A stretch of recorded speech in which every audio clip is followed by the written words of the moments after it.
let's say you're someone who, like, this is not at you. This is like generally speaking. Let's say you're someone who tends to have low self-esteem, and so you want to work on feeling like you have more value or getting higher self-esteem.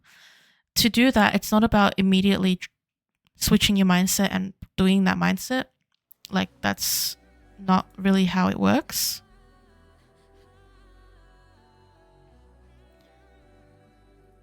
Oh, I see that my network connection is not good, it says.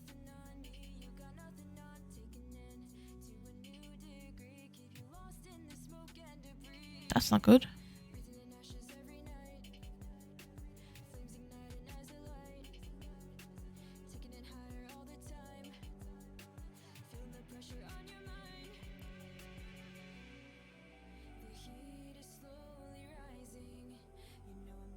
How do I fix this?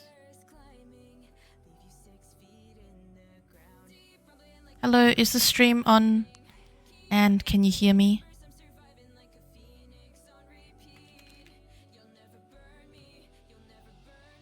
Is it all good now? If anyone can confirm. Oh, yes. Okay, that was weird. Yeah, I don't know why I did that, because I didn't really do anything to do that. Also, thank you, Luca, for converting your Prime sub to a Tier 1 sub.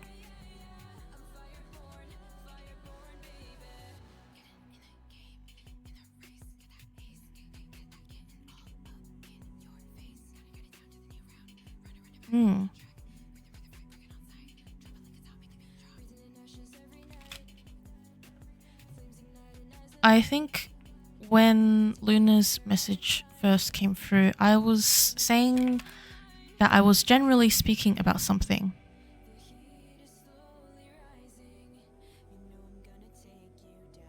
If someone wants to confirm that.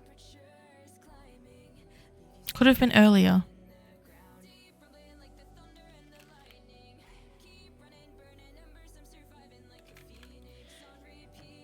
Yeah, he was talking about how, like, it's not about doing complete 180 on things that you're trying to improve upon or work on, or you're trying to manage in your life, because it's not always about, like, internal. Sometimes it's external circumstances, but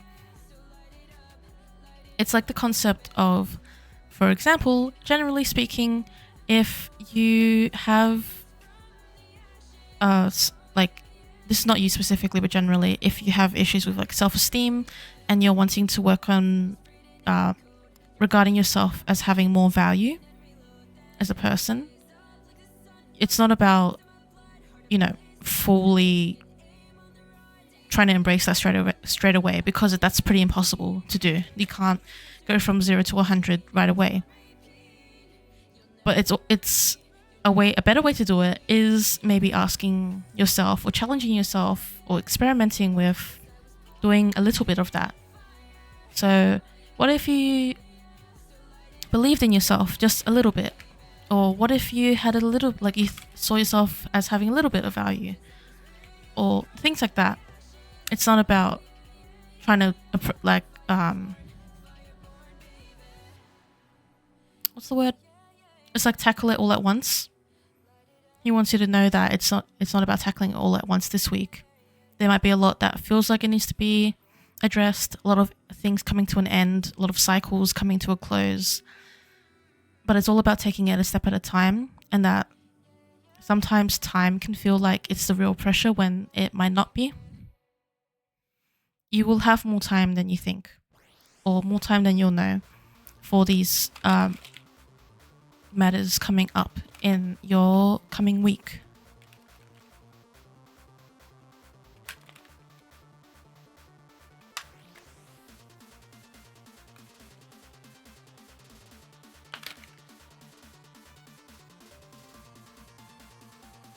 Also seeing these elements not as only weaknesses but strengths to pull from in these situations. So with the strength one's your passion and your desire for the future and growth, and to see things happen and to know that things happened. And with intelligence, the swords. So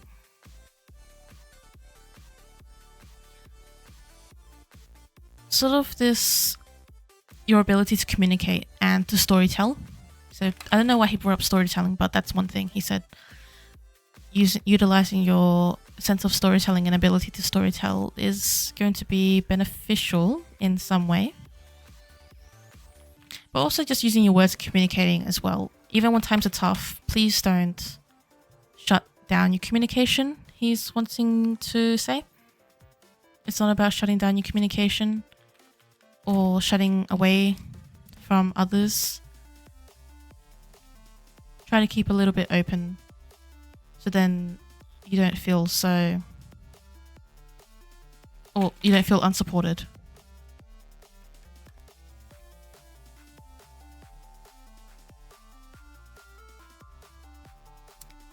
That is your message from Hades today. Okay, cool. My stream now says excellent quality rather than poor quality.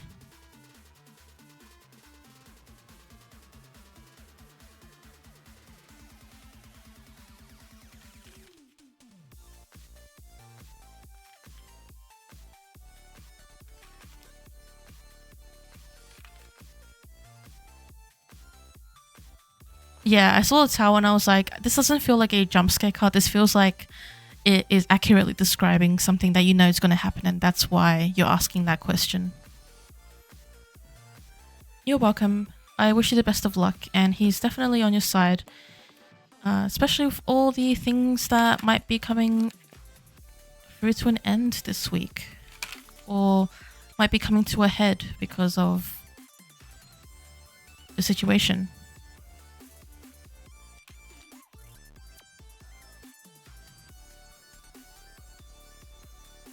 Alright, moving through the queue. So Daphne, feel free to queue again because you did do a subscription. Luca as well, if you're still here. You converted your subscription. I think that counts. I don't actually know what it means to convert, but feel free to rejoin the queue because of the subscription related thing.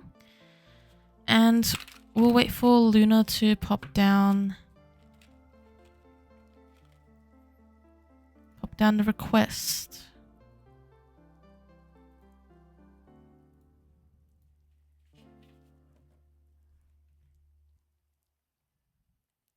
I am. I wasn't sure what that was in relation to. It's get rid of Spooky Guy Week.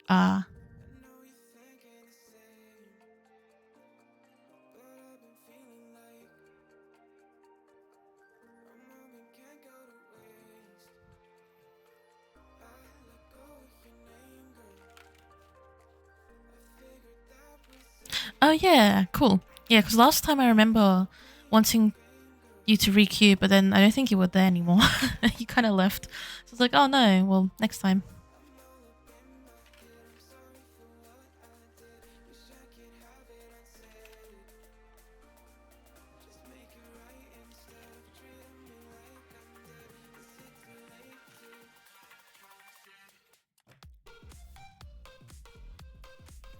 Alright, while we're waiting for Luna to write down her request, does anyone want to throw a priority claim? You can claim a priority oracle card pull. It doesn't come with a question, but you can kind of think of your own question if you want while I'm pulling the card, and then I just show you the card and tell you what it is. But it's like tiny card pull between readings. I had a situation at work I had to deal with, as always. Ah, I see. So sorry that you had to deal with a situation.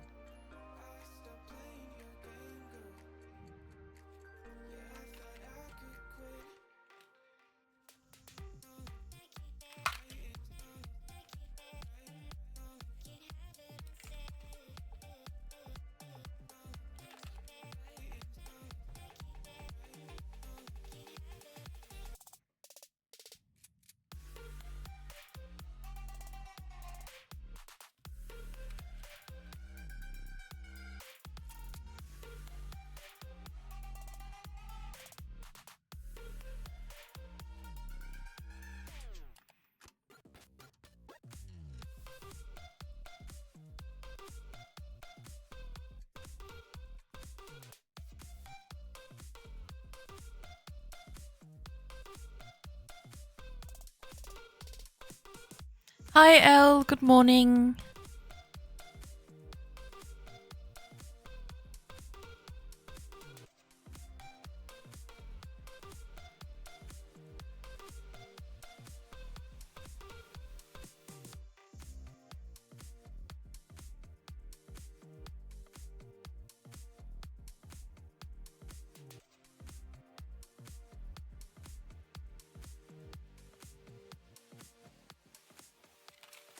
I mean, Elle just tends to join my streams.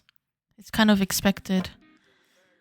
If I had an attendance role, I would have. Well, Elle will be on there and a few other people.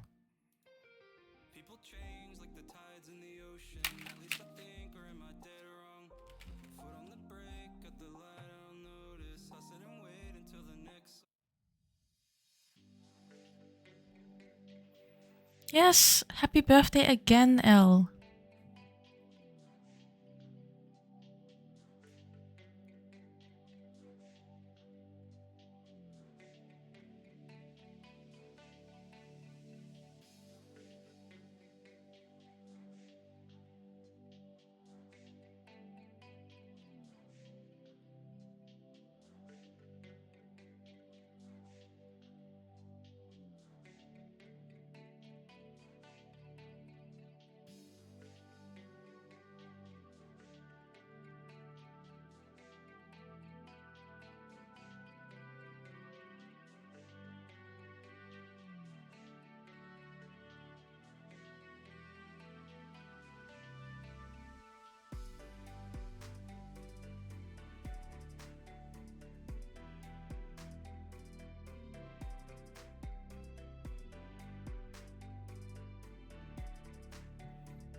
Alright.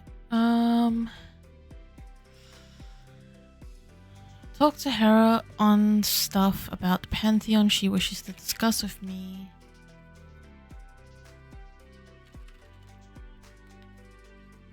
She's pointing to the one that looks like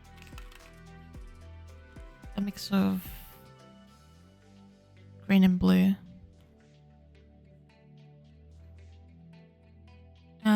This is a blue deck. This one is the current deck I'm using.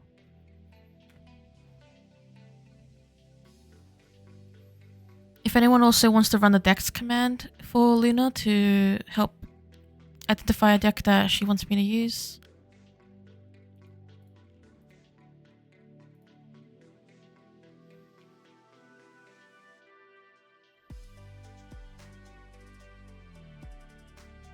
Thank you, Elle.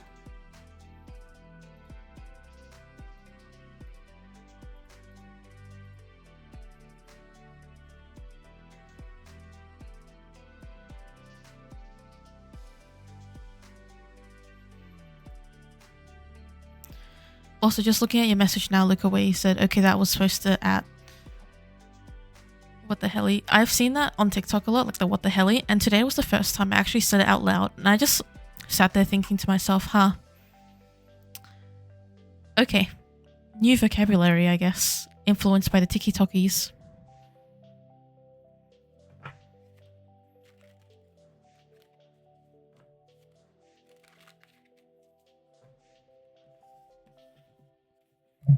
Oh, accidentally pulled my cord. Alright. Oops. Okay. I don't understand your question at the moment. It seems general. Like, are you... Because it can either mean about the pantheon that she's wanting you to look into, as in an external pantheon. It can mean about the pantheon, like literally all the Greek gods in some way.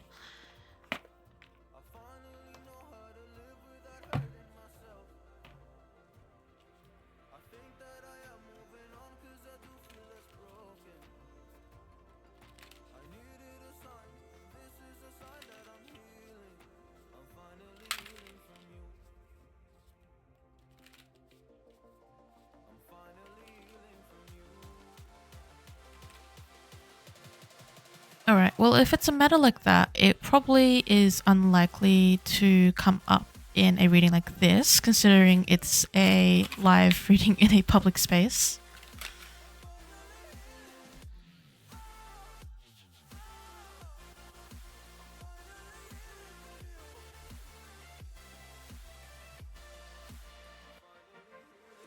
So if you want, you can choose to do a different question or inquiry or anything.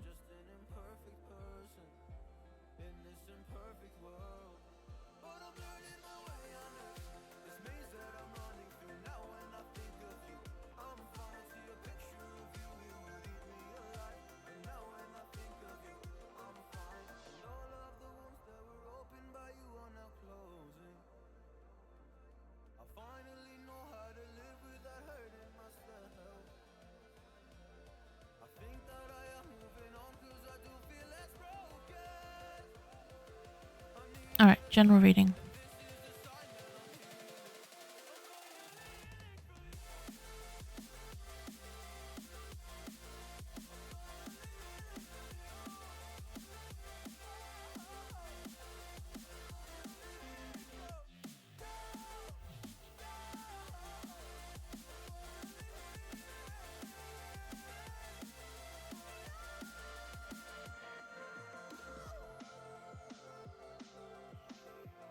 Alright.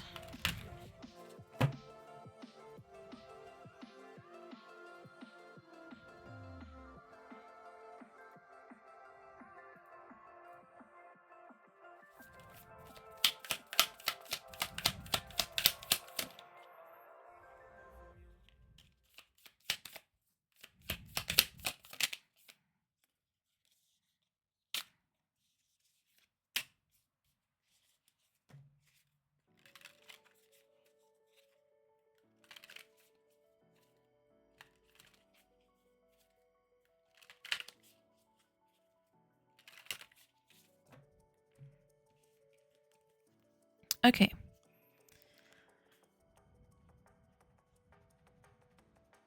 So the free cards we have here are Have Courage,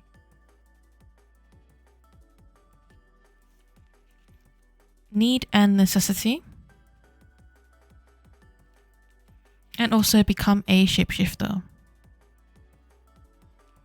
I'm going to go in with the Needs and Necessity card first, because what immediately came through on this one is this idea of working on a need-to-know basis. So determining what things there are that you actually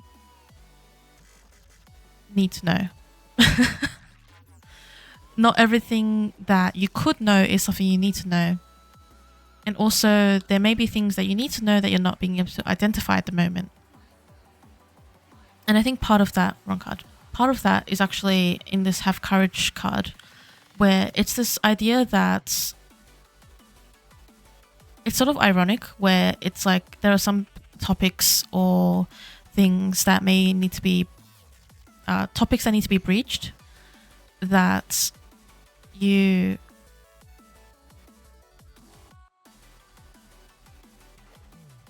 type like respond, or type as in like write down the reading, because you can always clip it as well.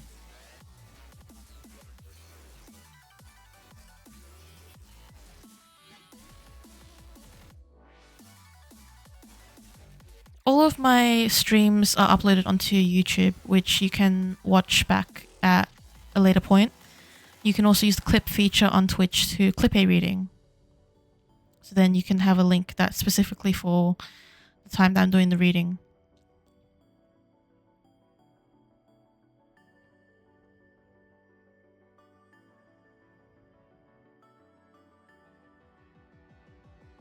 Yeah, you can rewatch on Twitch, I think, for like a couple weeks. Some of the things that you may need your more attention towards are things that you may actually feel resistant towards, or may feel like, you know, fear and anxiety towards, which is the irony in it, because it's sort of like the things you actually need to focus on are the things that you don't want to focus on, and the things you are focusing on are the things you don't really need to focus on. And so it's having that courage to, one, identify that, to face that, and then 3, take action in order to shift what it is that you are needing to focus on when it comes to interacting with her or approaching her.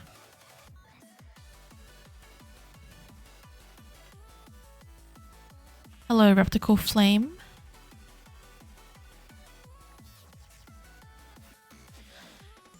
And our last card here is Become a Shapeshifter.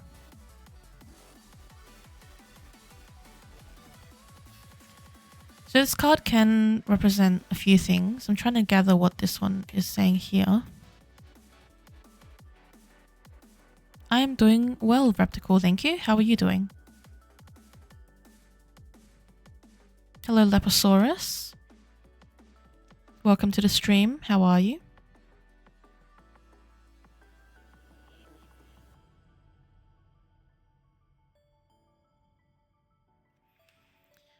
Thank you for the follow. Alright, so become a shapeshifter.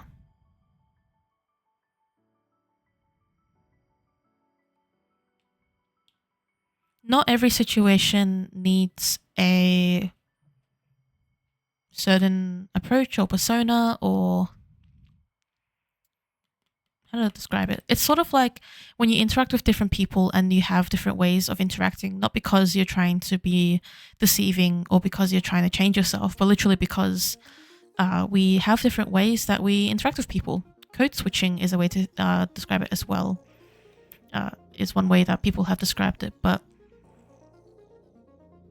it's recognizing that you aren't just one thing, one way to define yourself. There are different parts of each of us that come out in different circumstances that are more prevalent in some, more significant others, and may also not be as prevalent in some situations too. And so Become a Shapeshifter is about recognizing how you are interacting or acting in certain situations and how that can shift depending on the needs and necessities of the situation. So she's saying don't get stuck into like one perception or idea of who you are. Understand that there are many different, aspects that can be called upon.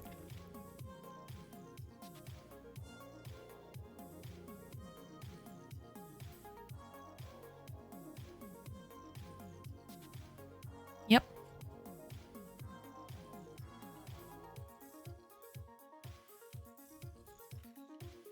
So it's all kind of like interlinked here, where it's sort of like you first identify with the needs and necessities of a situation and then be able to shift into that. And also not being so afraid of certain topics you may not want to indulge in. You are welcome. Best of luck with figuring out the other topic, as it seemed like a very big one, so maybe one that you need to take some time for. Oh, I don't think anyone's ever claimed that one. Jump the queue. I will put you there. Oh, sorry, Sisa. You got jumped.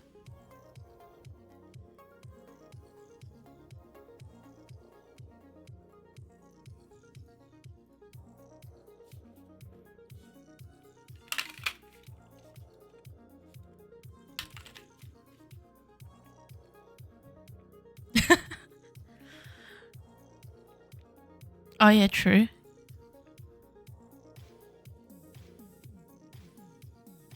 Would you look at that? It's L next.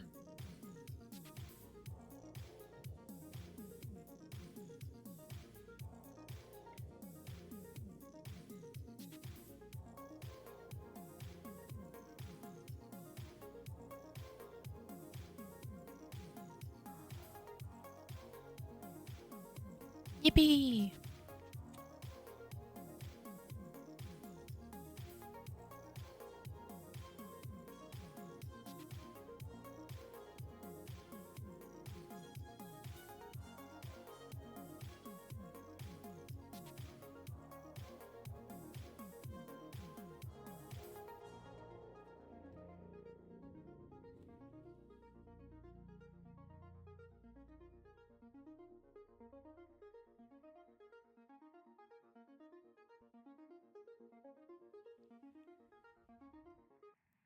A reading from Phoebe. Yes. Do you have a deck preference?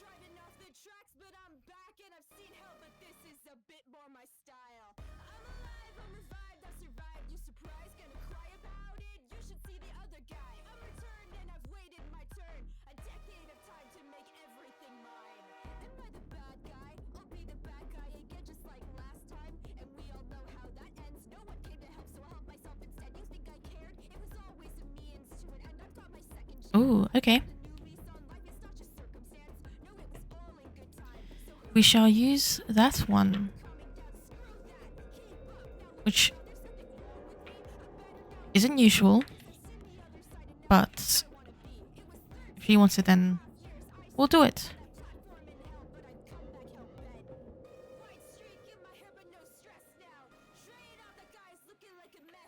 Cha.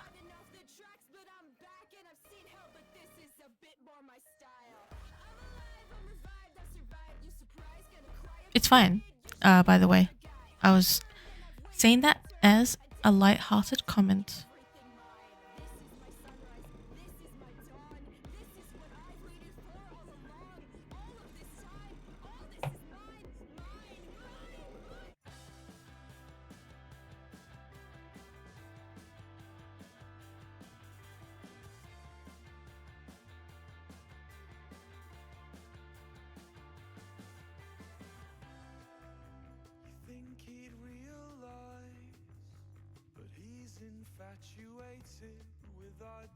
Hello, Alison Borderland 143. Welcome to the stream.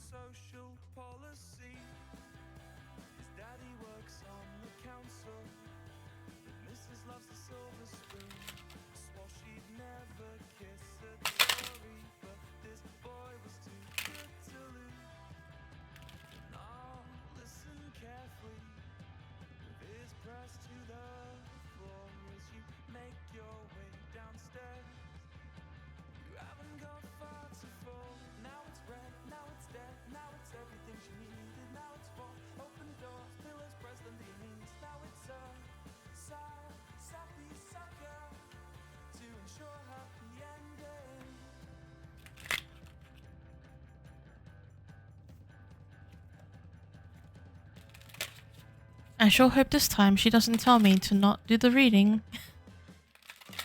/HJ and /LH.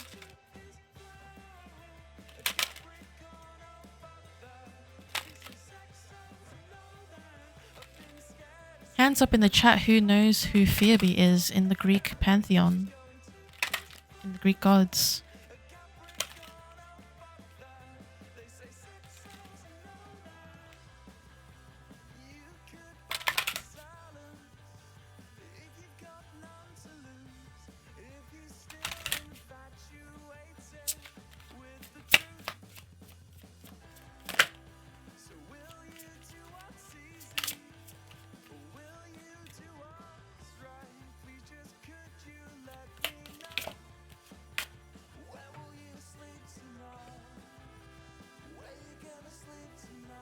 Oh, I was tricked. I thought it was 3 cards, but it's actually 4.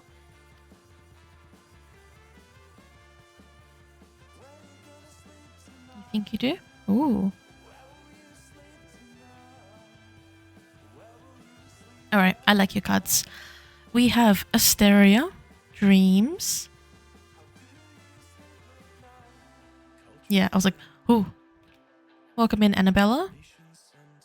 Oh, it's got chills as well. Okay. We also have Kore Persephone, Growth.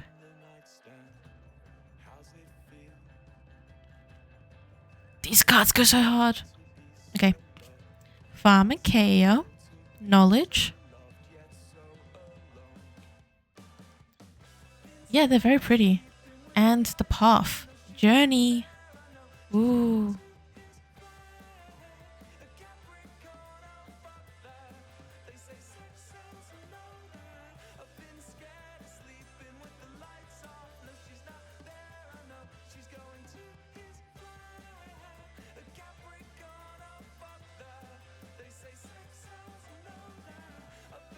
Me running to fact check something Yes, Asteria is in fact noted as a daughter of Phoebe. I had to double check that. Yes, thank you, Daphne. I will close the queue for now. That is a good call. I didn't expect the queue to grow so long. Yeah. Okay, so her daughter coming up for the first card in Dreams. I feel like this card speaks for itself, but we'll do some interpretations anyway. A lot of affirmation in this message here about where you're going with things and how things are proceeding. I like the card Dreams in here. It's like the closest card to sort of like, at least, okay. I'm trying to think if there are actually any other cards I can think of associated with this, but like altered state of consciousness and like alternative realms and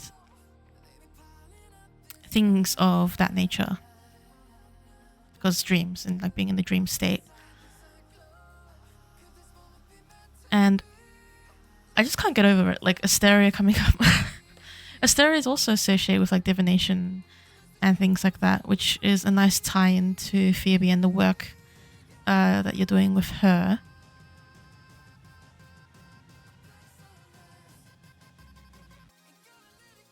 I feel like it's a real cop-out for me to say pay attention to your dreams, but it's the first thing I thought of when I saw this card, so pay attention to your dreams. I feel like you're doing that a lot anyway, you tend to do that, but maybe there's something, you know, just like constellations, sometimes we don't see them until we connect the dots.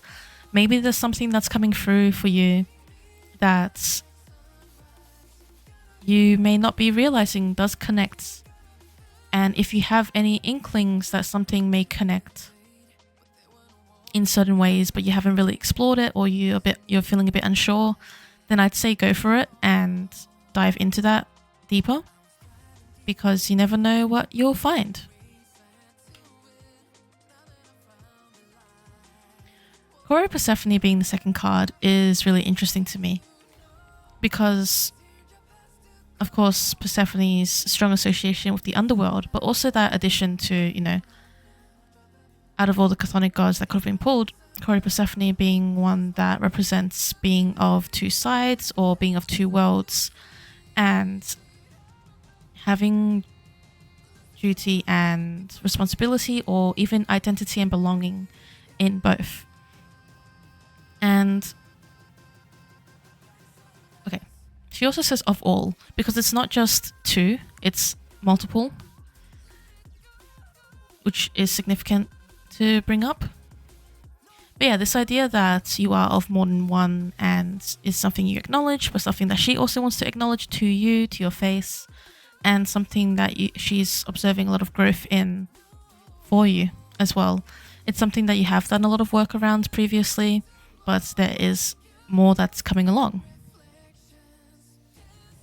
And not that like it's coming along as in it's in the future, it's like already happening, and it's present at the moment. It's now and the future.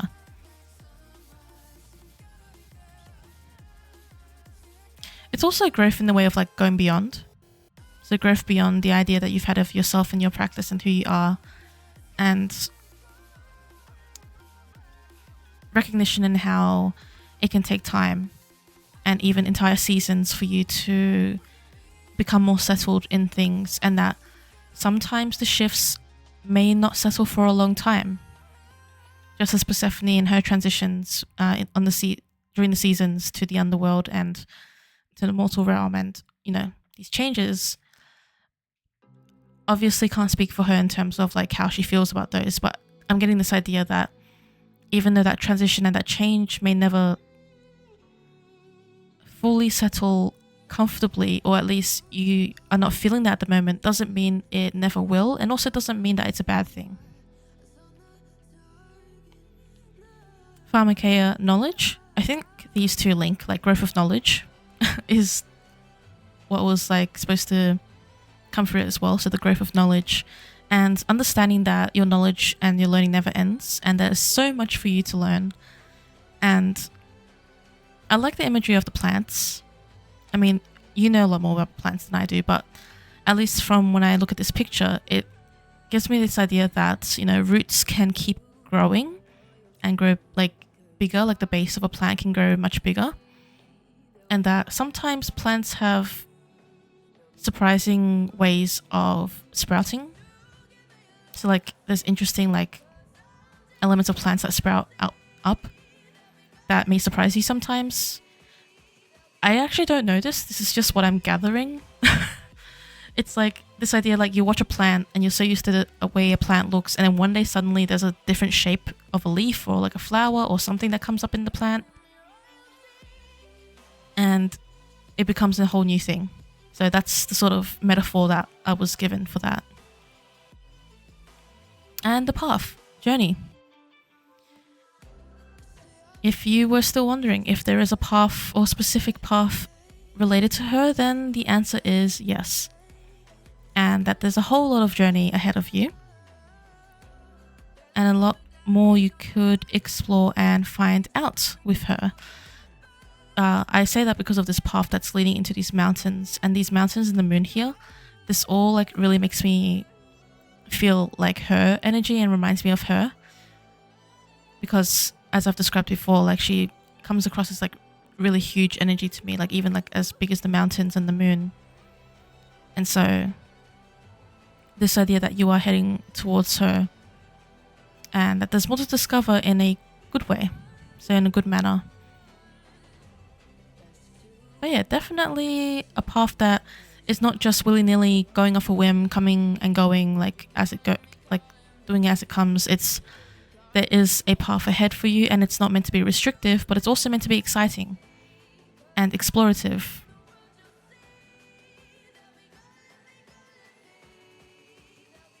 There's your message from Phoebe.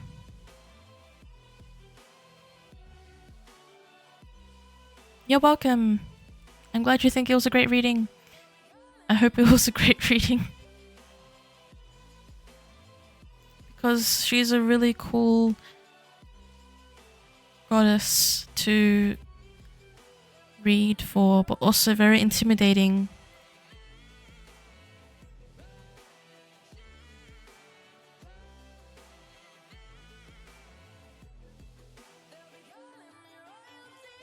Great, thank you.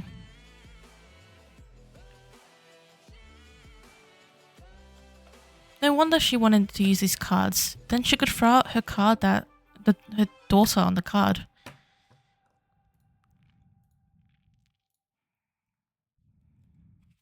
Alright, your turn, Sizer. Yo, we're a bunch of pirates, man. Arg. Yeah, I was thinking that as well. I was like... That's why I was more fine with... with the fact that she wanted to use this deck, because I was like, oh, you know, they're related.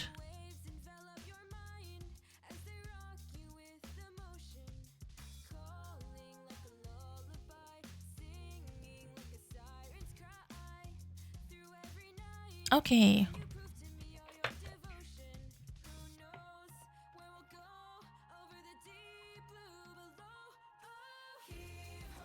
The Dungeons and Dragons tarot deck says we should play D&D. Ooh.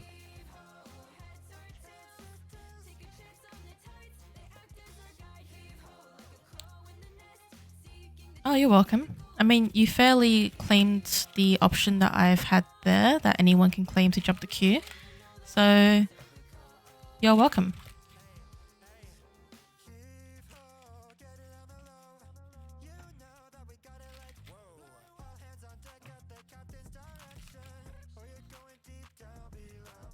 Oh, I just hydrated, but I'll hydrate again.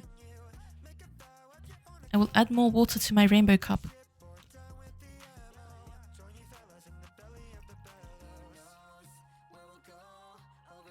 This cup would be so good for soup.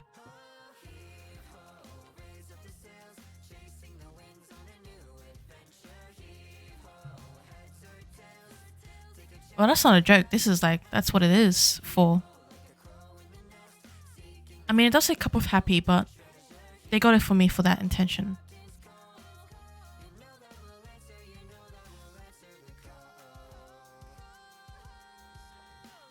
soup cup.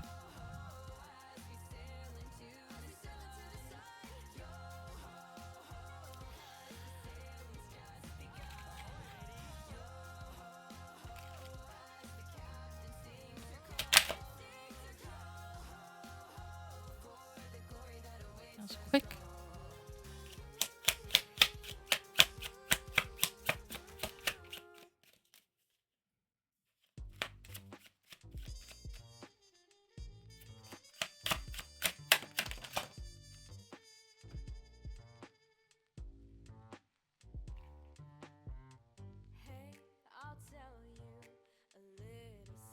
I don't draw these two cards very often.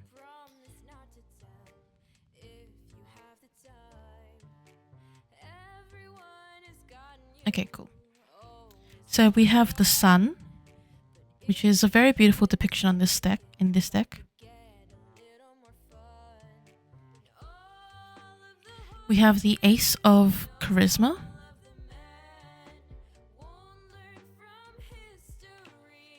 and also the Five of Intelligence, which this one's one I don't think I've ever pulled before.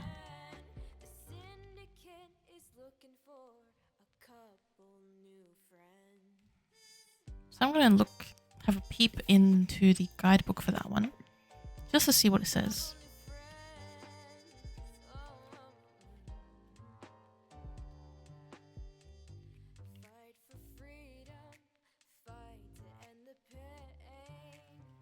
Okay, so Five of Intelligence, the ways in which competition breeds conflict and divides us to create suffering. The adventurers encounter two nobles fighting over a magical but cursed item.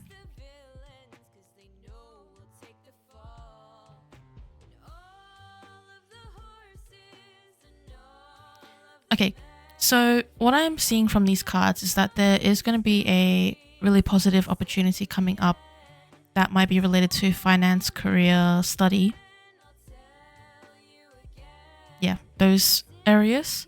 Because charisma is related to the pentacles. Pentacles is earth, career, studies, money, finances. So that's that one, the Ace of Charisma. Which you can kind of see that it's like there's an anvil at the bottom with the hammers and then there's a sword in this guy's hands. And it's like a new opportunity that has been another promotion. Imagine that. Another one. Yeah, but something where it's like you've forged the weapon and now you have the weapon and you're going to be using it, so utilizing it. It could be either study or career, but it's something that is really positive for you. So something that you've been wanting as well. And the main message here when it comes to this situation is about the Five of Intelligence and how competition can be a little bit harmful or tricky to navigate. And we have this skull up here and it has a single glowing eye, which on one hand could mean Sans from Undertale. On the other hand, it may mean having a very discerning eye in situations you get into where there may be competition, right? So it could also like represent being discerning of what situations are worth it for you to sort of deal with. Like, you know, it's like the message in the book, it was like two nobles are fighting over a magical but cursed item. It's like, for you in that situation, where are you seeing yourself fighting over the magical but cursed item? Sometimes things can seem really shiny and magical, but also not be good for you. And you end up fighting over it with someone else. And then, you know, who wins it by the end? Who is going to win by the end of that? Well, no one wants a cursed item. So it's sort of like when you see these new opportunities come through and in the excitement of it all, just remember to not get too heated when it comes to fighting with someone over something, understanding where your options are. Sort of like, if I compromise on this, will I still get this? Do I have to fight for this because it's important and I won't, like, this is like something that, yeah, basically it's like understanding what's important and not important to fight over, which it may not necessarily be fighting over. Competition doesn't necessarily mean you're fighting, but yeah, it's understanding where you sit in that grand scheme of things in terms of getting what you want.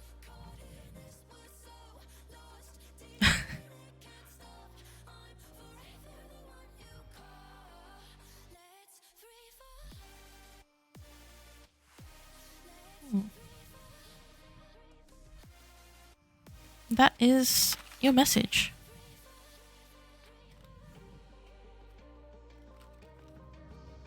Fight for a good cause, but don't fight over the cursed items.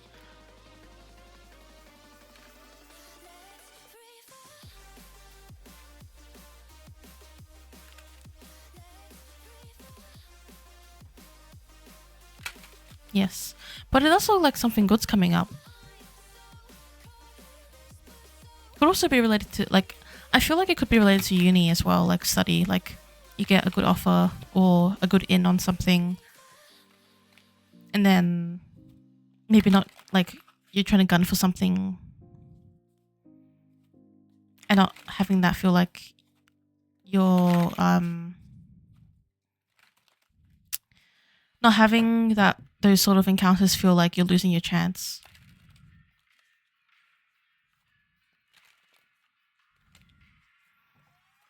Because it reminds me of like picking a topic for honors and not feeling like if you can't get a certain topic that it's the end.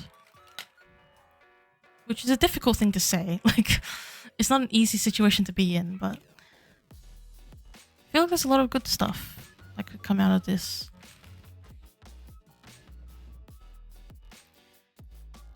Alright. Next.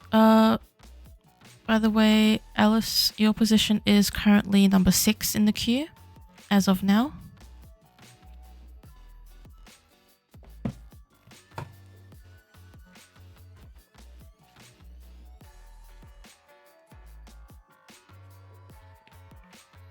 And we'll have Nico. Yeah, I was like, there's so many things that could be happening for you. And I'm hoping that all of them turn out really well. And it could be the double promotion. If it is the double promotion, that would be so funny.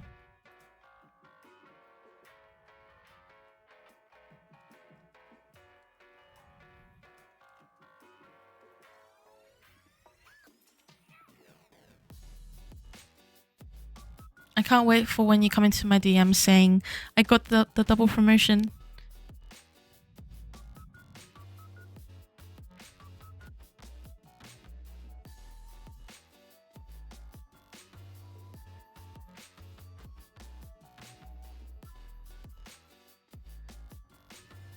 We shall see.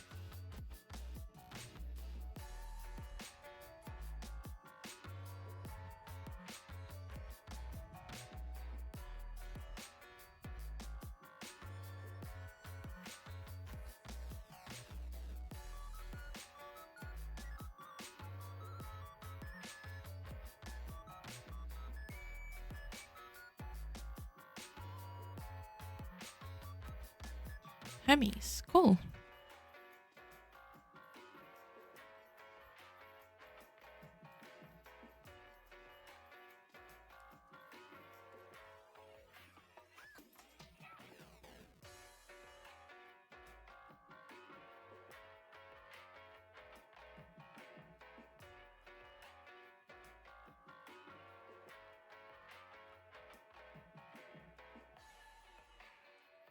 Okay, what deck does he want to use?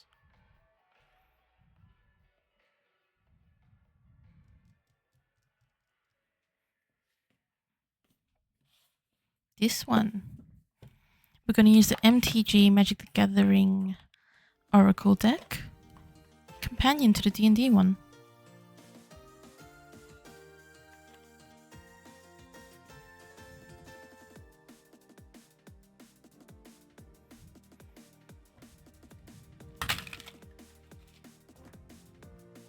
He's so ready for this. I can tell by the music that's playing. Ace Race. Okay. Ace Race music from MC Championship. Oh, that's such a niche thing. It is a pretty deck. Pretty decks are nice.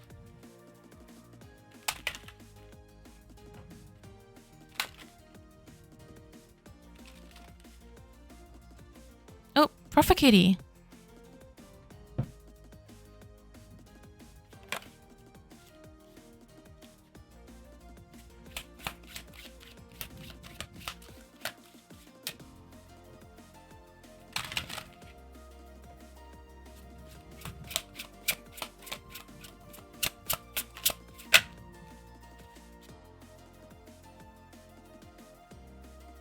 I knew someone was gonna claim a annual moment.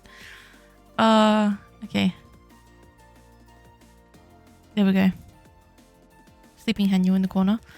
Okay, we'll do another Haniel moment. Lots of sleeping Haniels. And also a hydrate.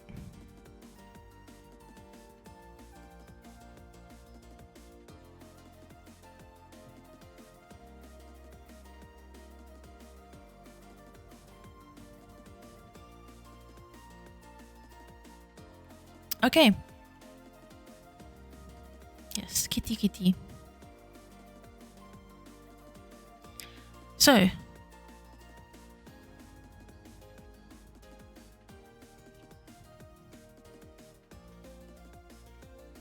Daniel, do you hear that? They love you. You have so many fans.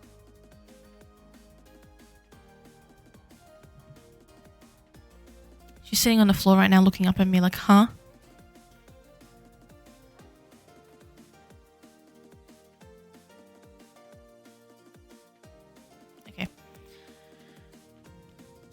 Your cards... Oh, okay.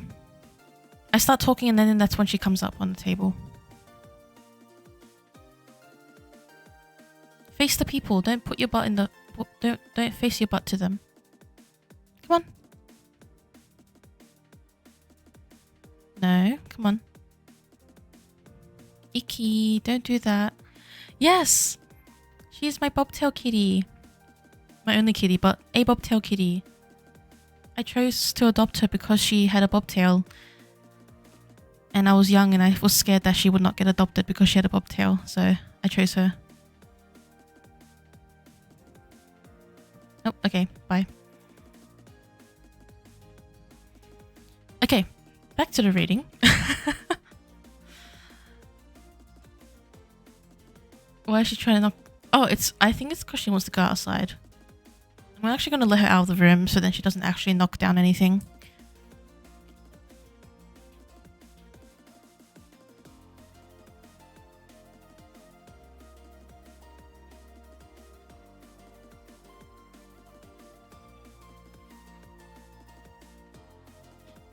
Alright, that was like a Prophet Kitty intermission.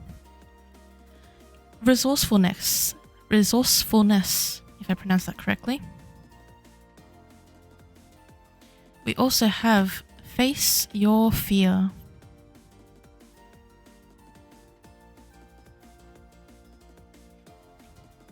And Tunnel Vision.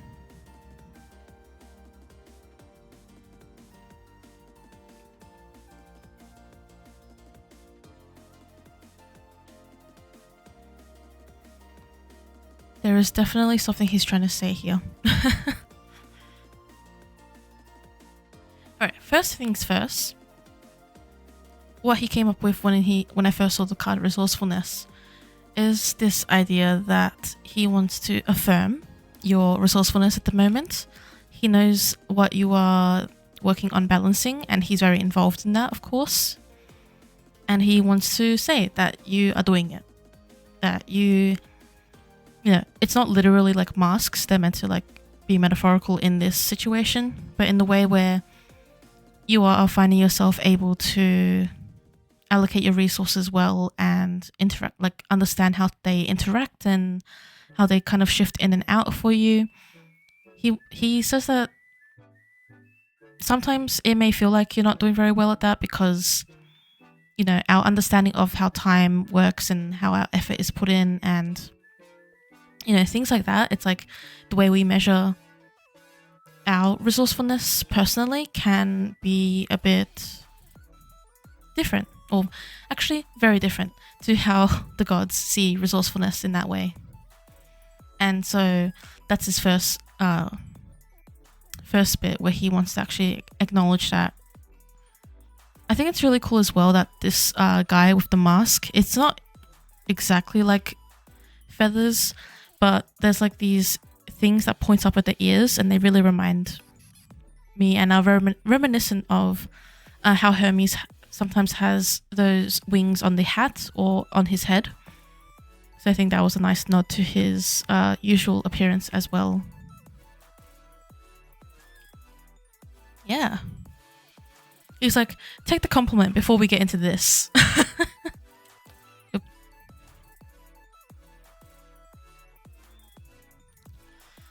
So face your fear and tunnel vision are hand in hand for this reading.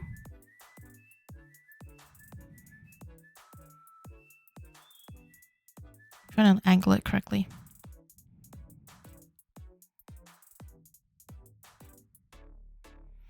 I was gonna say there are probably a few things coming to mind for you on this, because there are a few fears that are like sort of, and that's probably why there are so many different like dragon heads on here, because there are like quite a few things that you may be tackling, and tunnel vision is actually really interesting because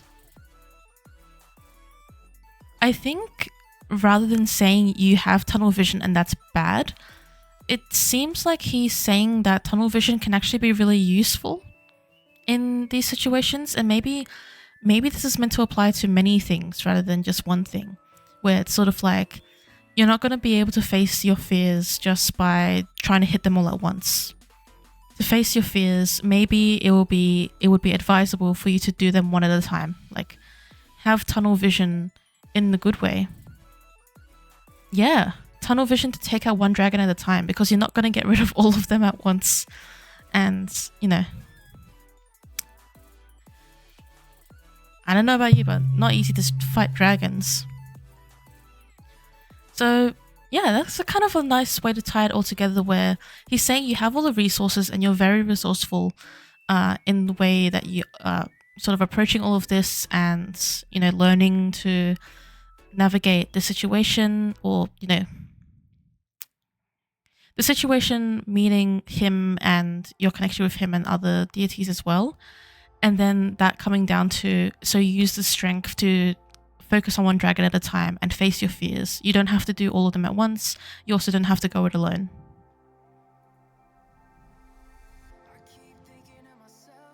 There's your reading. That was a nice reading.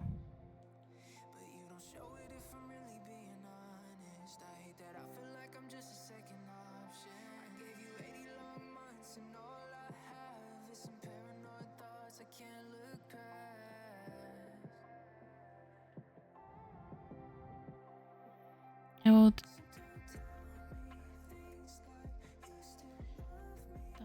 one. Okay, I get the gist of what you said. You're welcome.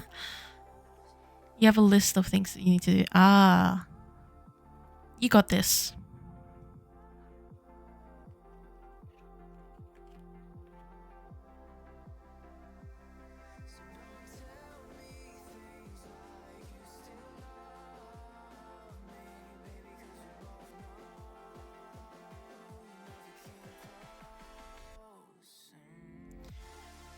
The typos on that, atrocious. I love how atrocious is the word that's like put together. I will do one thing at a time. Thank you. Ah. Okay. Yeah. Yeah.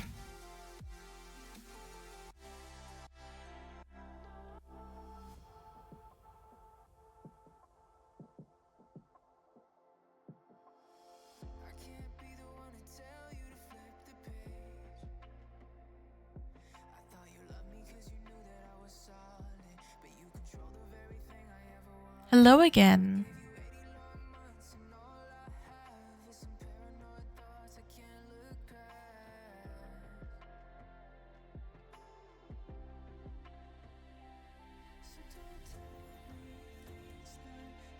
What's it gonna be?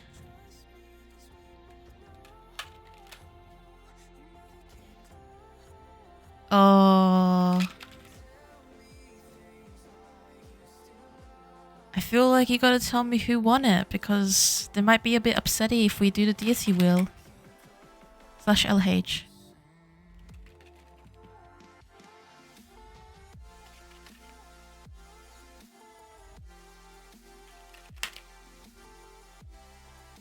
Okay. If you're sure. Because I trust that you have had those conversations. Okay, let's see.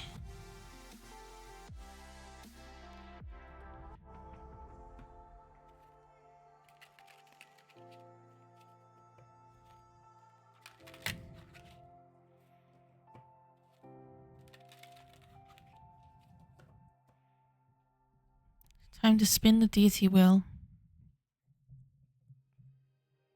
Deity spirit wheel.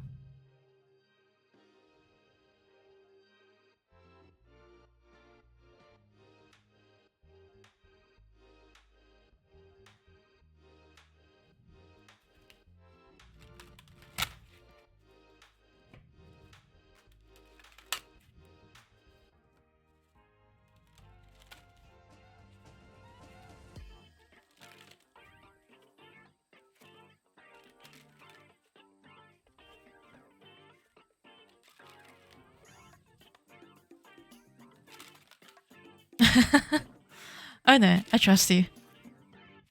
I was just like, oh, they played a whole game. They played a whole rock, paper, scissors.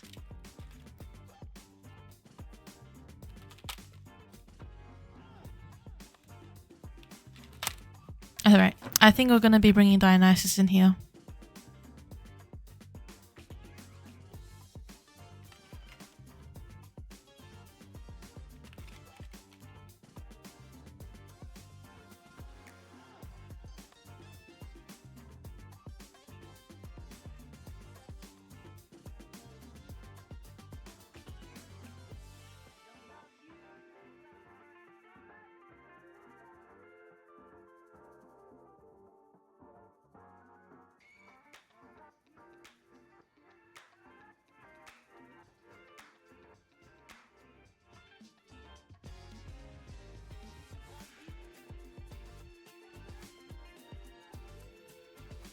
Aha! I was like, I sure hope I can intuit who won the rock, paper, scissors.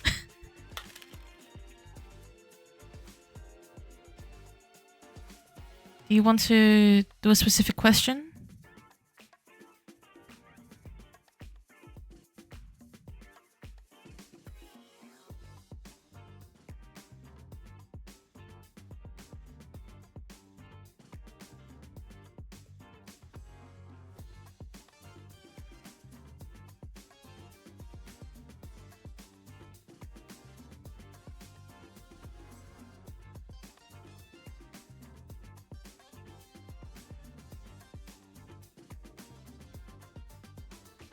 Let him yap.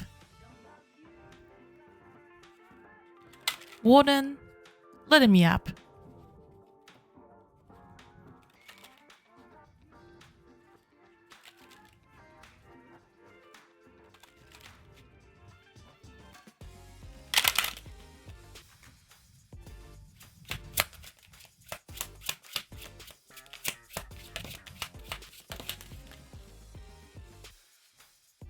Did you see that? I didn't mean it.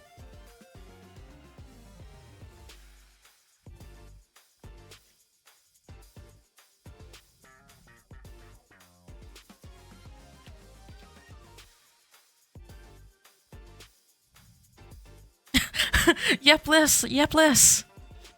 Less yap, please.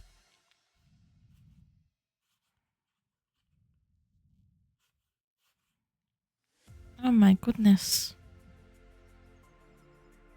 Okay, he took that as a challenge. There's so much yap. I am going to switch deck to contain the yap. It sure be funny if a bunch of cards spilled out.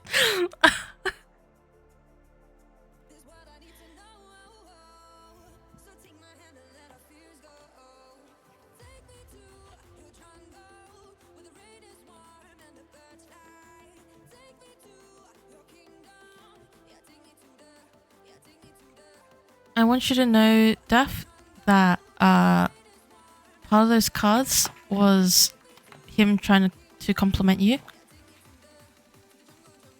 Oh, Sizer, I like drops like so many cards, and we were joking about Dionysus yapping, so talking, like just saying so much, and then I ended up dropping so many cards because he kind of, yeah, and then Omen saying, "Oh, it sure would be funny if a bunch of cards spilled out," and then a bunch of cards did.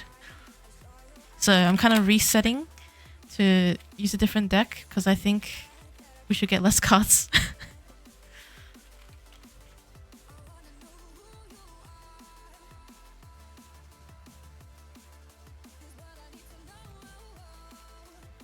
But yeah, I did get the firepower card in that drop, and that's basically the You're Hot card.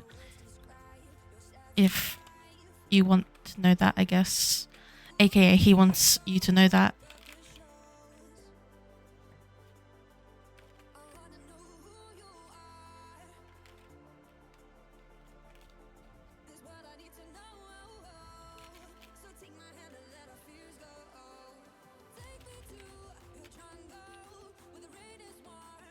There was also this other card that was, it's Speed of Light, which is Elspeth in the Underworld. And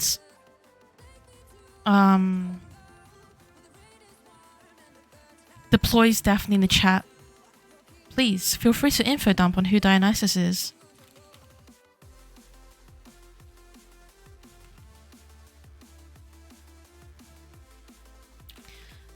He was bringing up a specific memory or moment or vision or experience, something to do with the underworld, because the card's based in the underworld, and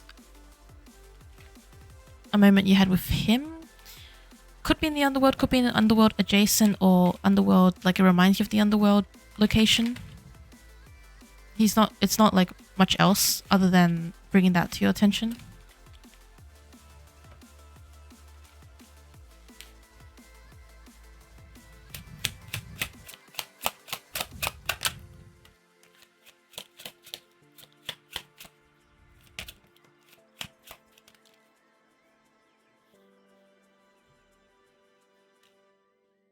We've got our 3 cards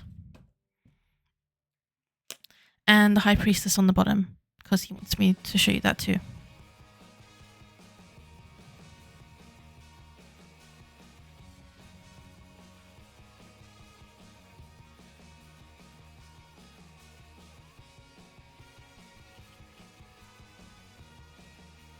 We don't got enough characters for me to info dump on Dionysus, God of Wine, Fierce Rebirth, Liberation, Fermentation.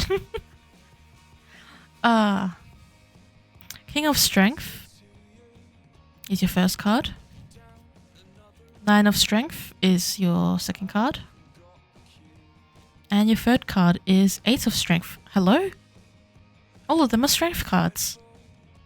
That's cool.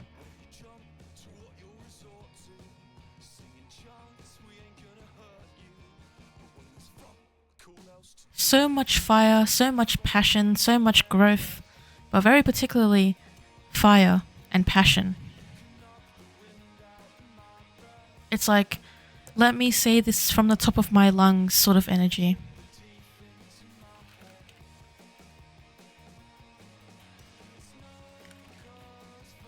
King of Strength comes with the idea of, there's this concept of we're making roots, Daphne. Is one of the lines. We're making roots. It's like, rather than we're making tracks, which is actually a fun reference to a previous reading. Instead of we're making tracks, it's we're making roots. So as opposed to being like in constant movement and, you know, constant movement and change and things like that, it's more so very strong development in terms of settling, not in a negative connotation, but like, again, as roots would settle. It's like they strengthen, they grow, they intertwine with the environment around them, and he's really trying his best and working to support that. So just like the king here, where he holds his hand up to the tree and he has that like energy around it, it's like him really forwardly trying to support what it is you two are working on and what he's trying to establish with you.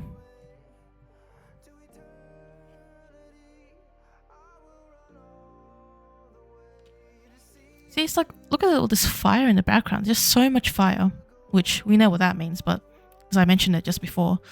But I also like this image here of what seems to be you represented in the middle and these like, you know, two others here along the sides, flanking the sides. And it's this very much, well,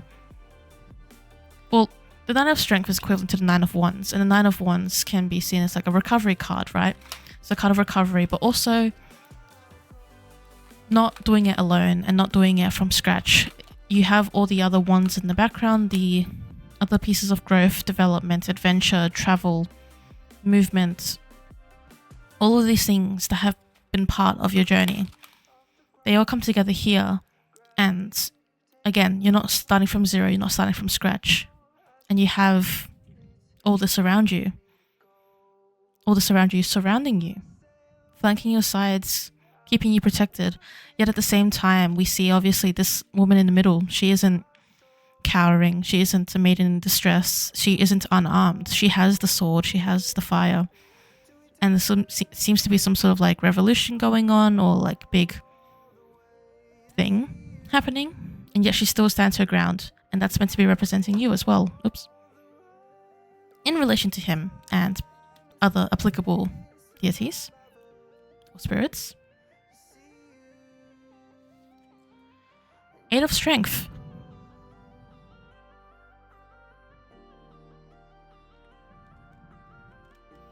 I don't know if there are plans or anytime soon in terms of travel. Eight of Strength usually comes up when someone's traveling or someone's moving.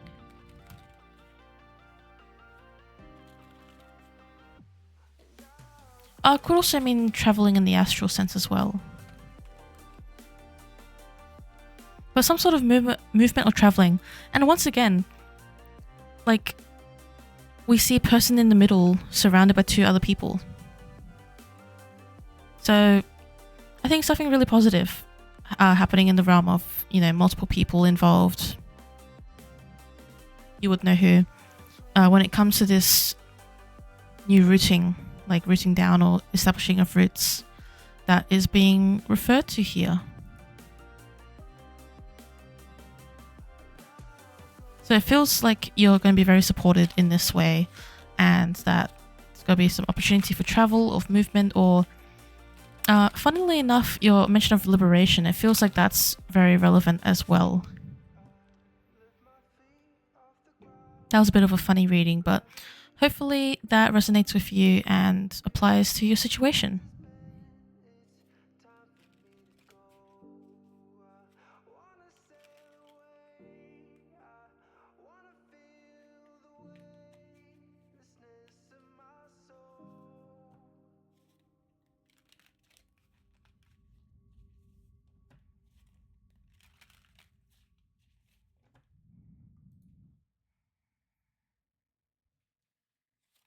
You're welcome.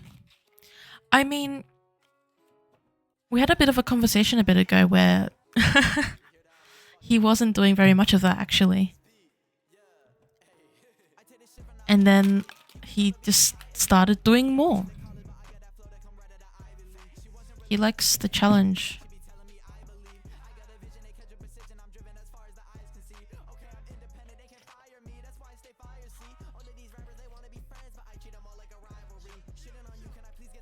Thank you for subscribing again and for requesting the reading.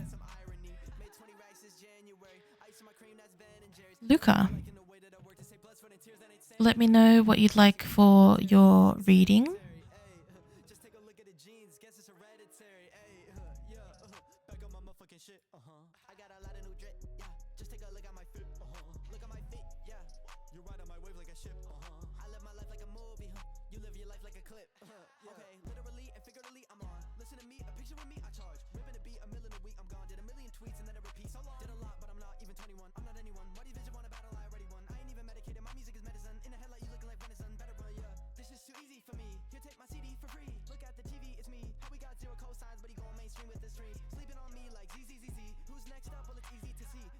Yes, I'll put you down the list, and Omen, you gotta go because your mum's coming over. Oh, cool.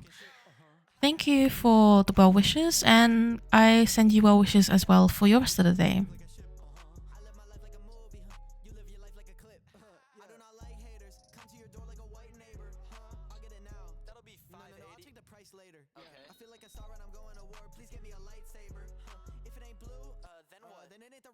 Alright, we're going to go to... We'll move forward in the queue, and when Luca comes back, we'll put them back on the queue. So Reptical Flame, if you're still around, let me know what you'd like a reading on. And if you have any deck preferences or anything.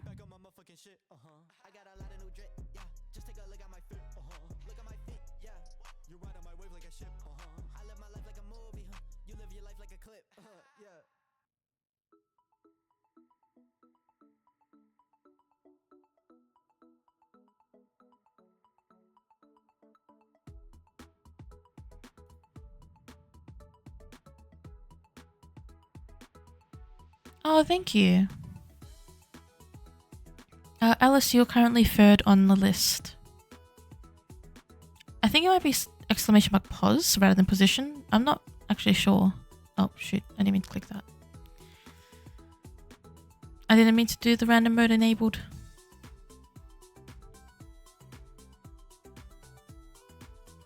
We'll give Reptical Flame a couple minutes.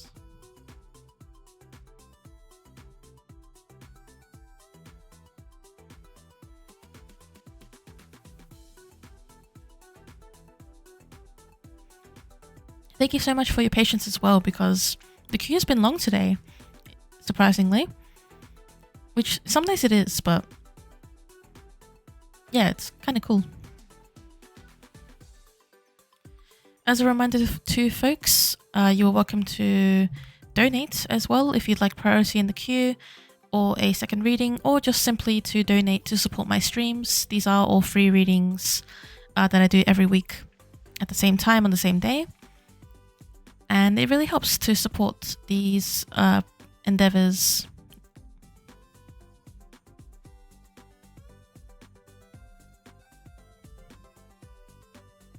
Oh, thank you. I'm glad that you like hearing me do readings.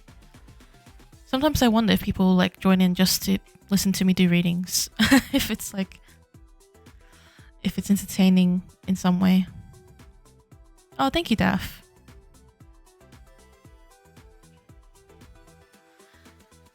Yes, doing the buying paid readings as well, like through Ko-fi, which is ko-fi.com/crossroads tarot, or my Etsy, which is Crossroads of Tarot, means I can spend more time dedicated to your reading and writing it all out, so you have a record of it that's written, though you can request it by video if that is your preference. You just let me know. But yeah, they're basically the same boundaries as it'd be for these streams. So I do deity readings and messages, spirit readings and messages. I'm happy to read with any open pantheon and the angelic and infernal pantheons, or I guess groups of deities.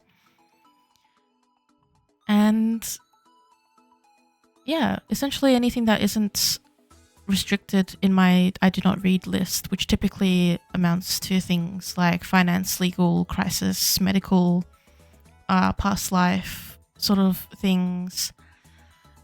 Funnily enough, I don't usually do love or romance readings, but I do god spouse readings or adjacent. So I guess because they align a bit more with like deity communication, it's easier for me to do that.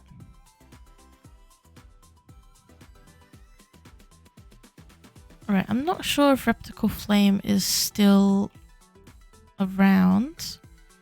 So we'll move forward just for now, and if Reptical Flame comes back, we'll put them back on the queue. Laposaurus, were you around for your reading?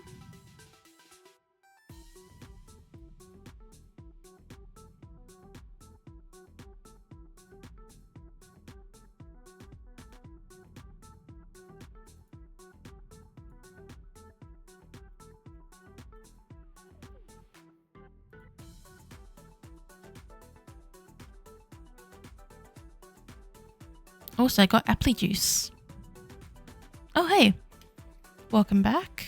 Let me know what you'd like a reading on and if you have a preference for deck.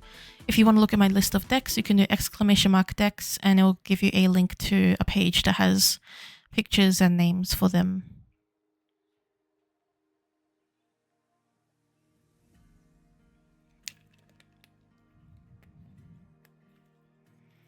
Luca, you'll be after this one because... Oh my god, I almost hit my cup. Because I had to move forward in the queue to do the notification for the next person. General reading with a deck of your choice. Sure thing.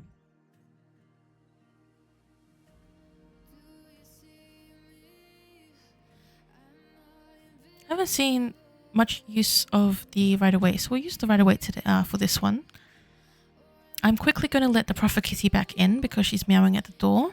And Luca, if you want, you can re-queue so I can just pop you right into the queue again.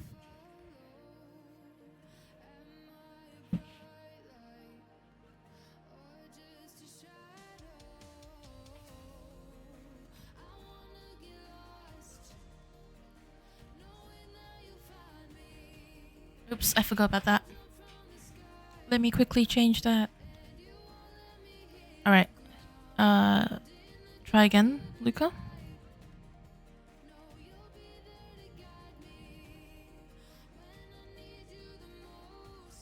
Okay, there we go. Queue's all fixed up.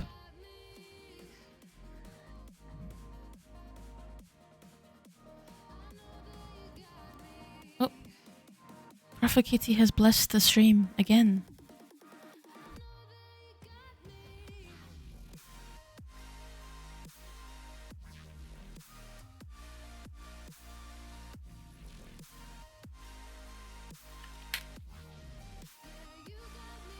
Oh, you're gonna stay this time.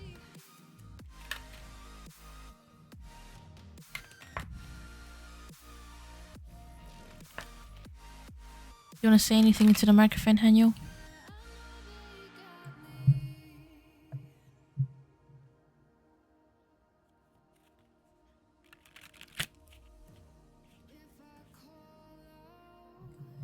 No, she's silent. Okay. General reading.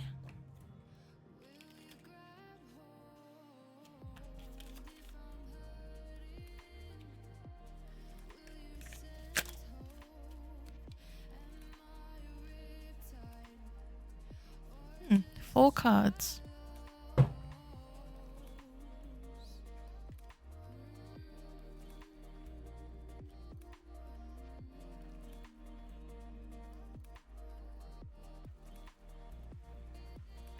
Okay, so your first card is the King of Wands. We also have the Page of Cups, the Four of Wands, and the High Priestess.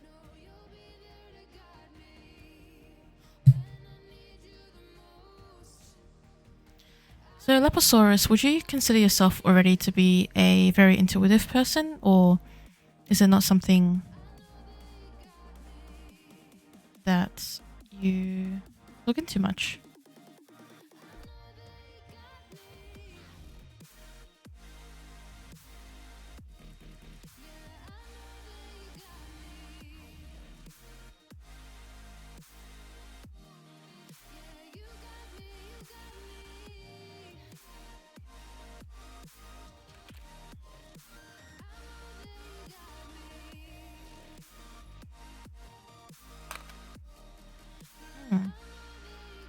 More logical rather than intuitive.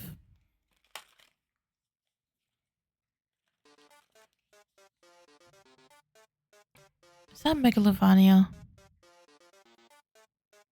Okay, I'm gonna let that play out. The kitty will do the reading. Yeah, Hanyul, do the reading. Come on.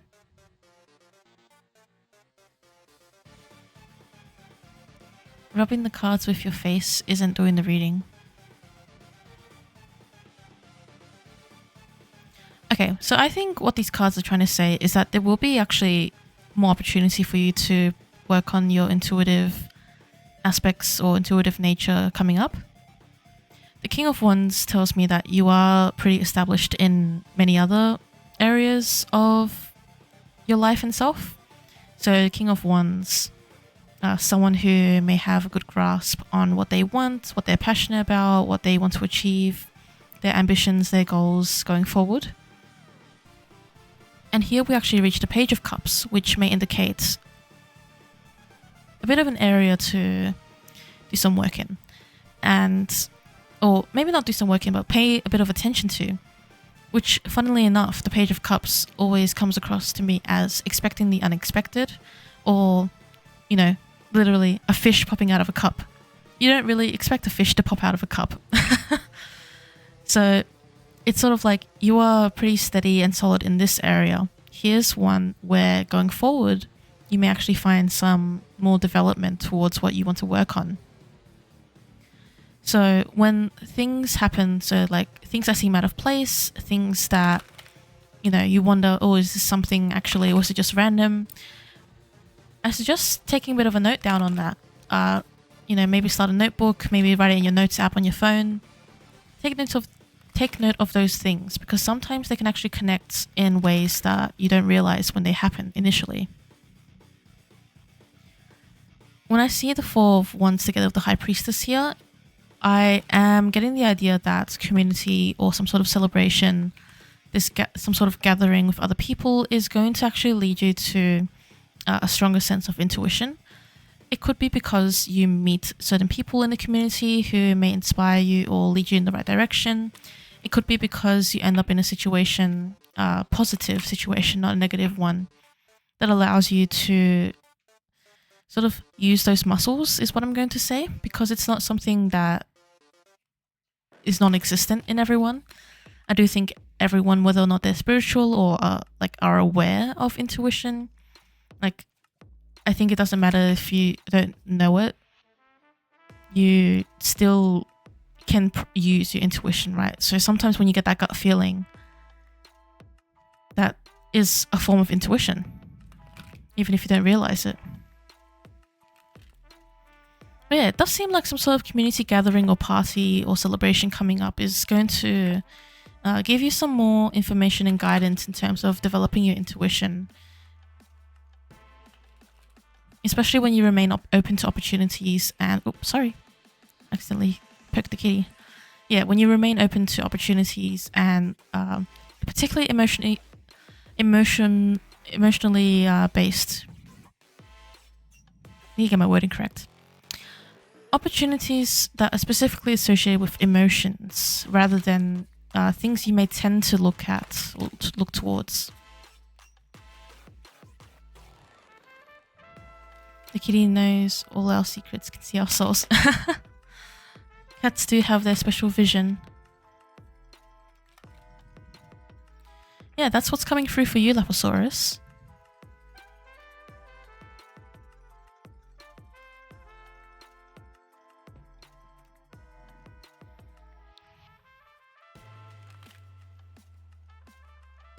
This is the longest she's ever stayed on the table during a stream.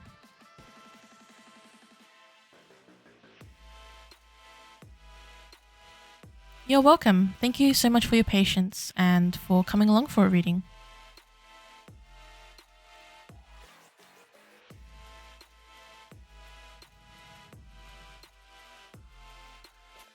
Alright, the rest of the queue we have Luca, Alice, and Annabella. If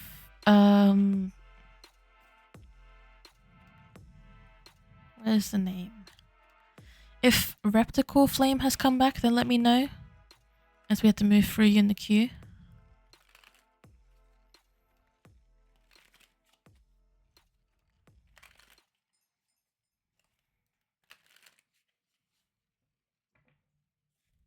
You are welcome.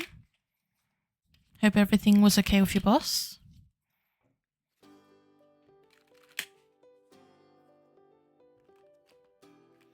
The wheel again. Okay.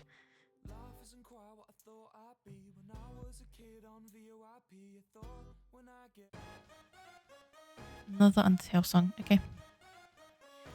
Hanyo, do you want to spin the deity wheel?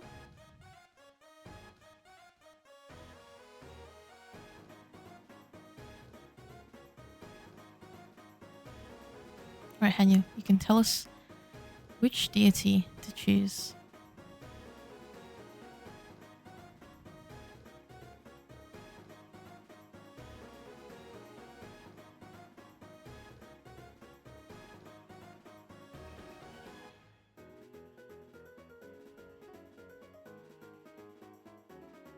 Okay. Hanyo has chosen Athena.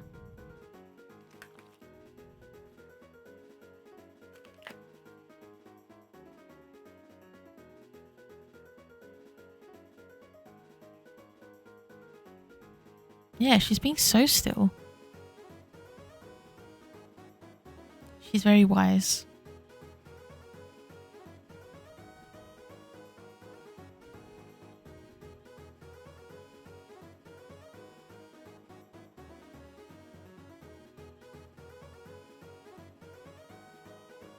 Okay, you're making it a bit hard to shuffle, Haniel, but that's okay. Because you're being super cute.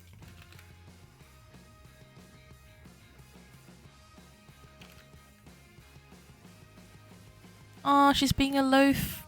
Well, not exactly 100% loaf.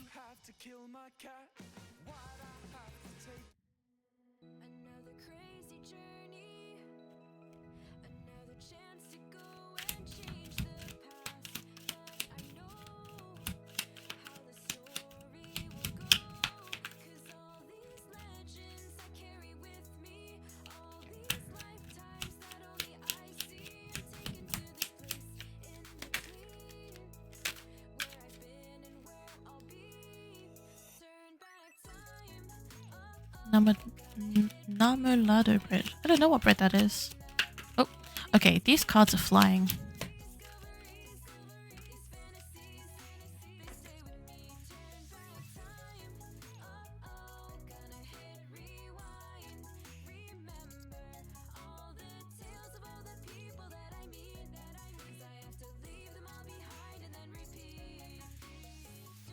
Is Hermes already part of your practice, Luca?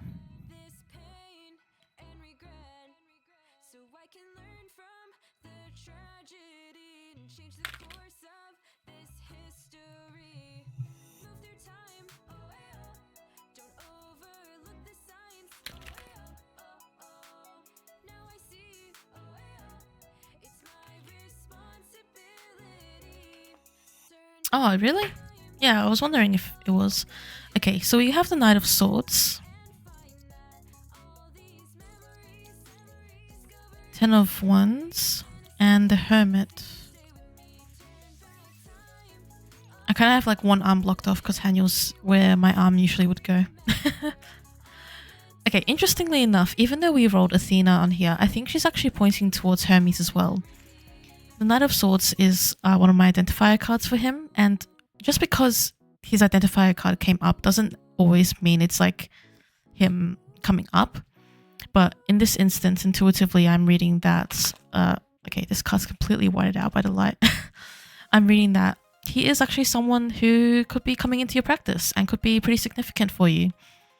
I'm getting the idea of like sharing the load with this 10 of Wands here. So, you know, 10 of Wands can talk about like a really heavy load, a lot to carry, a lot to move. Yeah, lots to move at once and work on.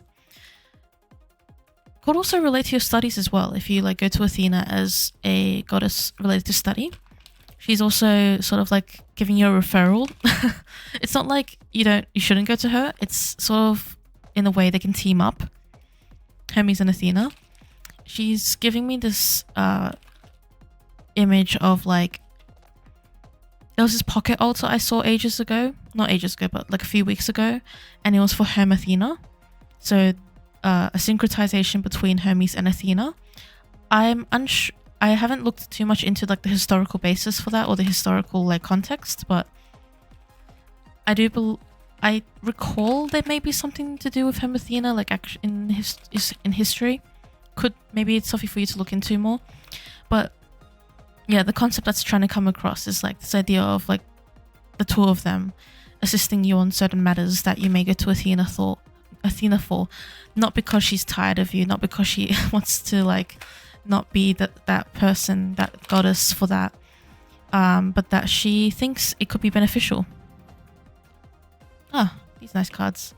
Yeah, so very positive cards, like all working together and moving forward with willpower and determination as well. The Hermit is coming through as a sort of time to meditate card. I don't know when the last time you meditated with Athena was, but I think you should try to meditate with Athena and Hermes and see how that goes. See what their interactions are like and how they can both be around you for certain matters in your life. So this was sort of her like referral way. And I guess that makes sense, because if your deity wheel doesn't already have Hermes on it, then how is he supposed to come through other than through a different deity? Especially Athena makes a lot of sense. At least in my eyes, with the way they may overlap in certain things and may have certain associations together.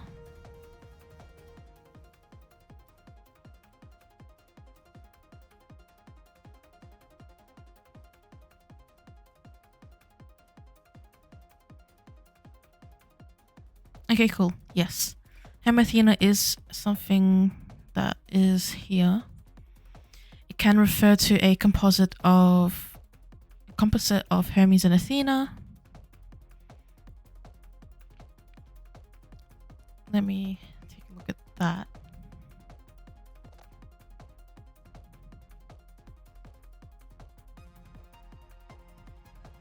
Yeah.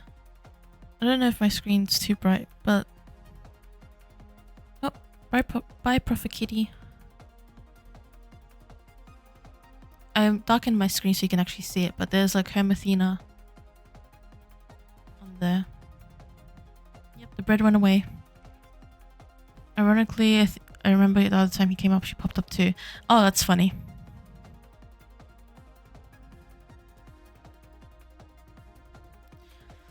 So the Wikipedia page says, it was natural to see these two deities unified or fused as one form. The Greek god Hermes presided over eloquence, the goddess Athena over crafts and the sciences.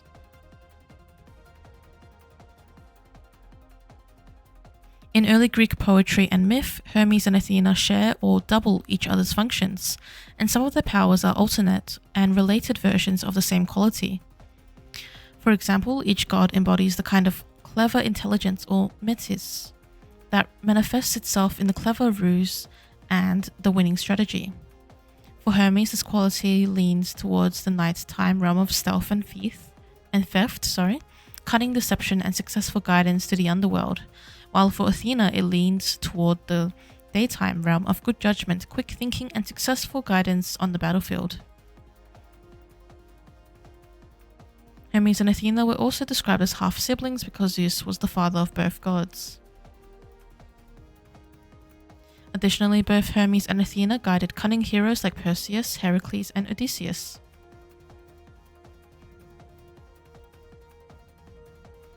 So there's some information about Athena. Very interesting.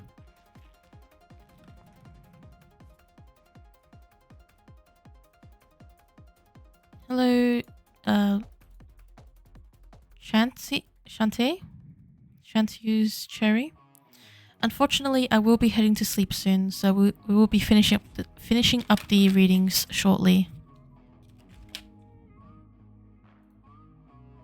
But if you want, you can drop a follow to join us next week, as I do stream each week to do readings. But yeah, I will leave you with that, Luca, and you can let us know how that goes. Yes. Oh, that's probably why she brought up the hermit. Yes, meditate on that with her tonight.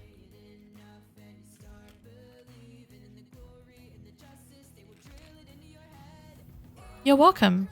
Seems like an exciting time and prospect for you. Alright, Alice in Borderland 143, it is your turn. Please let me know what you'd like for a reading.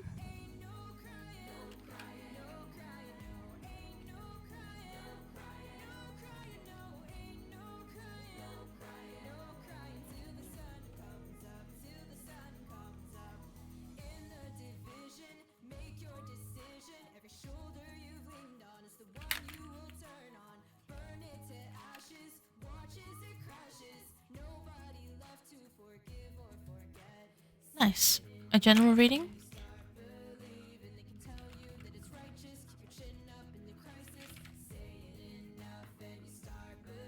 Do you have a particular deck that you'd like me to use?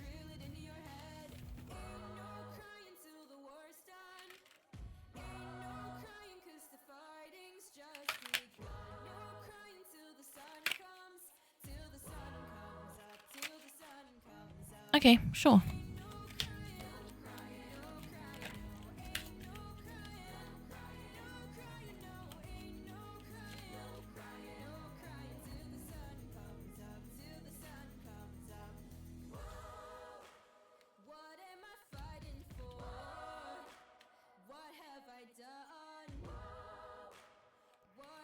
So you've got Strength, the Four of Swords, the Devil, and also the High Priestess. High Priestess coming out twice today.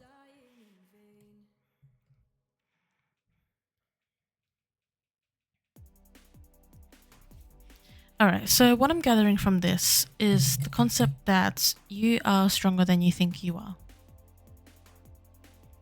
You may put a lot of effort into trying to maintain a certain image of surety, or like giving off the idea that you are very like well organized, or you are very, well, I suppose very strong is one way to say it. Like, you're a very strong, established person, and you put a lot of effort into that. And I want to say as well, like, this is something that does come through for you. And you don't have to do so much to prove yourself. You are proving yourself plenty, and it's like proving yourself isn't even a good word to use, because it's like you don't need to prove anything to anyone. But it's in the sense of you are achieving what you were trying to achieve just by doing it, rather than trying to overdo it. And I say that because we also have the Four of Swords here and the Devil coming up, and that sort of how I see that linking to Strength in the way that you can rest, or you are allowed to rest. You don't have to constantly be trying to show everyone how strong you are, because they see it, or we can see it. And you are allowed to have that moment of rest and just putting the swords down and not needing to fight all the time. It can be easy to just continue fighting because it feels like, you know, it's the way to go about it. It's the thing you've always known. If you stop fighting, then what will happen? It will be okay, is the answer. The Devil comes up as well as a card that indicates that you may have some unhealthy attachments to these like ways of thinking, perhaps. It's sort of like your thought processes may be negative when it comes to who you are and trusting yourself and how you interact with the world and what you're putting out there. Sort of like, am I a good person sort of vibes, or am I doing the right thing? The answer is that as long as, you know, you are acting from a place of care, curiosity, and, you know, openness to others and yourself, then you are doing things right. And the Devil and the Lovers are sort of like two sides of the same coin. and it's like a fine line that can switch from one to the other. But it is to say as well that when we have the devil come up, it doesn't mean that love and care and positive reinforcing thoughts aren't possible. It just means that you may have to flip the script a little bit, flip the narrative, reframe things, and trust yourself. Because we have the High Priestess here again, a highly intuitive card, and usually intuition is very much intertwined with trust. I think you can trust your instincts more and trust yourself to hold things as you need to.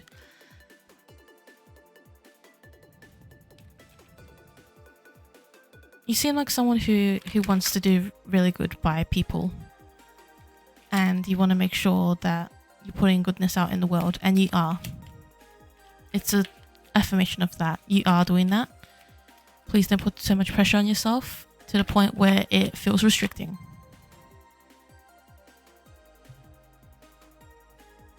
And there's your general reading for today.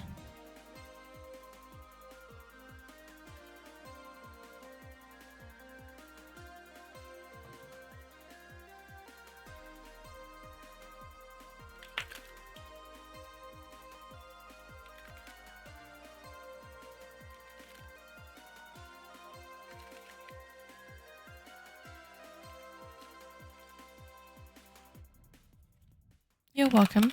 Thank you so much for your patience. And I wish you the best of luck in thinking about it. You can always feel free to come by again to update us too.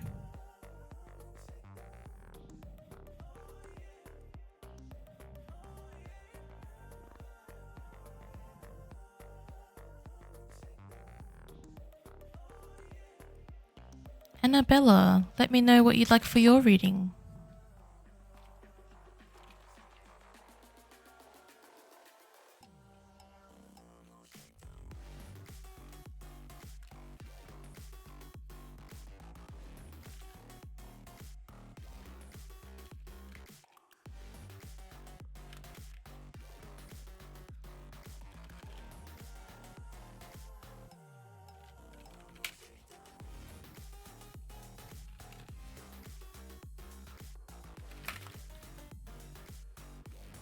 I love reading.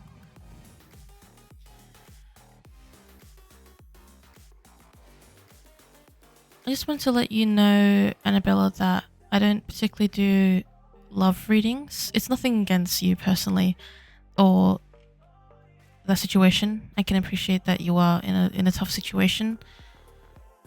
Though you can scroll down into the about section of my channel where I have the rules, and underneath readings I don't do. Unfortunately, I don't do love/relationship/romance readings.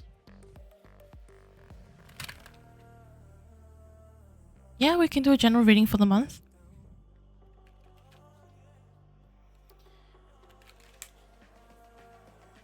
Let's see for October for you.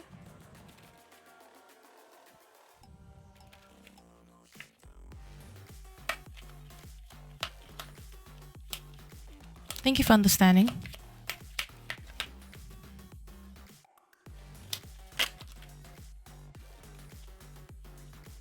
Okay, these cards just fell out, but... Okay, it's really interesting that you did bring up the love thing, because we do get... Two of Cups is definitely a very romance-oriented card.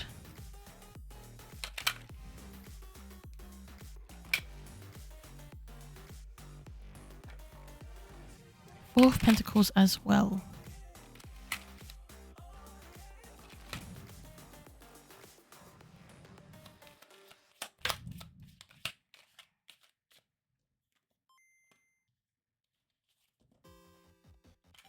We'll just get one more as well.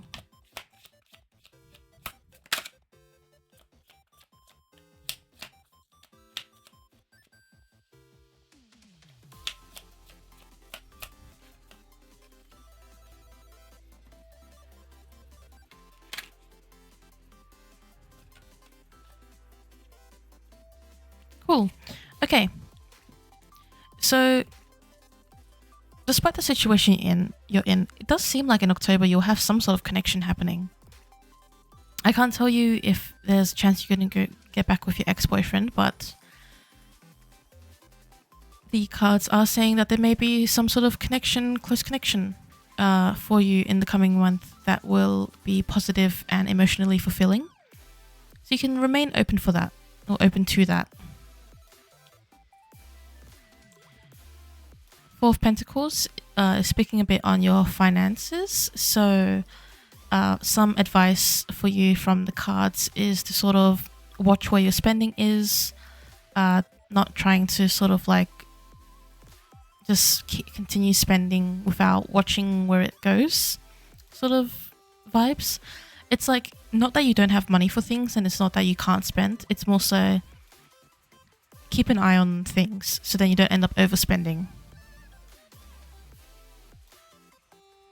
In terms of any projects you're working on, could be career, studies, or other projects, you're going to make some steady progress on that, a lot of good progress. So it's not quite that you'll see the project to completion in October, but you will definitely make some solid progress in regards to any projects, studies, or like work related things you're working on at the moment. Yeah, don't spend too much. But also,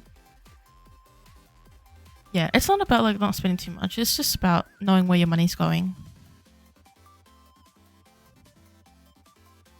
The last card you have here for the month of October is the Star, which is really nice because the Star represents hope.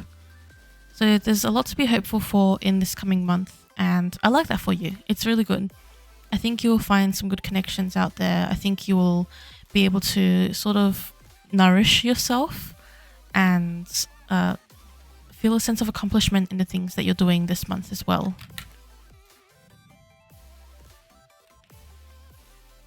That's your read for the month ahead. Yeah, it looks like a good month.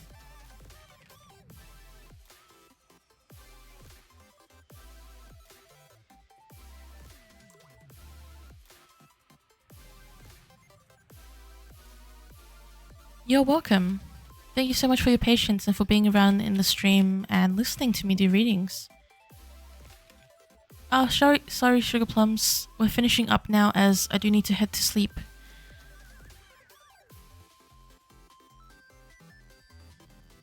Yeah, catch me next time. Alright, folks, it is time to finish up. So we'll be looking for a channel to go do a bit of a raid. Yes, thank you. I will have a good night and a good sleep. Hope everyone has a good day. Thank you so much again for coming along for the readings. And yeah, for being a great group, great audience. Let's go and raid Geeking Goddess. Alright, catch everyone next time.